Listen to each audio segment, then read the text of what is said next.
Welcome to London, as in London, England. I know that I'm generally known for megalithic sites in Peru and Bolivia, but today, since I'm in London, I wish to explore history that some people will find fascinating. London was the center of the British Empire and has a long tradition relating to banking, Freemasonry, and the Knights Templar. So today our quest is to find a church called the Temple Church, built beginning in the 12th century AD, and we're going to see if we can find some symbols and other things that relate to the Knights Templar and the mysteries that all that contains. I'm at West Ealing Station, which is here, and I have to get to there. But this gives you an idea of the size. This is the London Underground system. It's incredibly huge. Anyway, that is our quest. It's not going to be too complicated. Let's go find Temple Church. So here comes the train. And it's going to take us to the famous Paddington station. And then from there, without getting lost, I get on another train and I go to Temple. And then from there I find the temple. And for those of you who didn't know, the City of London is in fact a corporation. As we see here, this tablet was erected by the Corporation of London. And the symbol used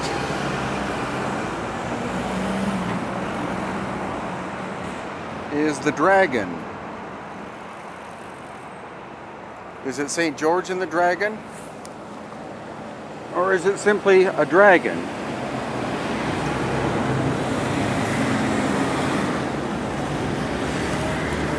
So this is clearly an odd part of this huge city because, again, what we're looking for is the Temple Church, going back to a secret society. And oddly enough, this monstrous building here is British American Tobacco. So we're going to see what odd things we will discover as we travel looking for the Church of the Templars. Possibly not a good sign, but we'll see. Almost there, it seems. And in the noise and mayhem of Fleet Street, which is where the major newspapers and lawyers and banks are located, we find this sign.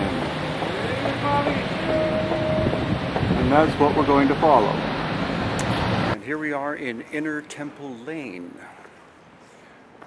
And this is where we find the Church of the Knights Templar, right on the border of, or just within the City of London, the actual city itself, the corporation.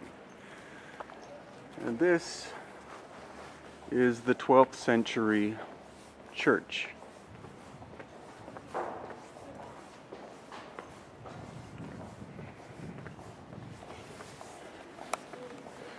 Now, what most people don't know about the Templars is the fact that they didn't simply go to the Holy Land in order to do pilgrimages and to protect travelers.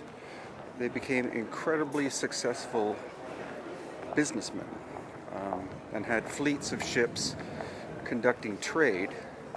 They became so wealthy that the church in Rome got very pissed off with them, and so they decided to destroy them and take all of their possessions, including all of the churches.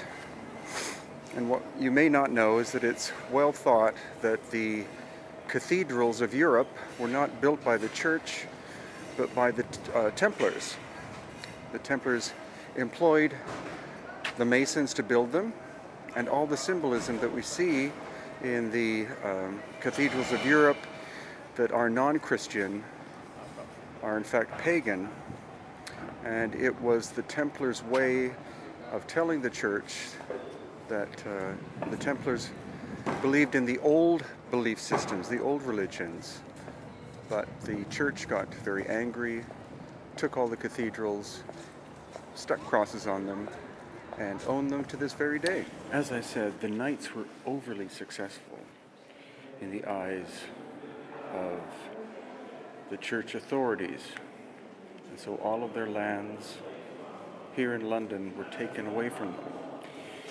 And in 1608, King James I gave the church and all of these lands here in this part of the Corporation of London to the lawyers, and they still run and own it to this very day.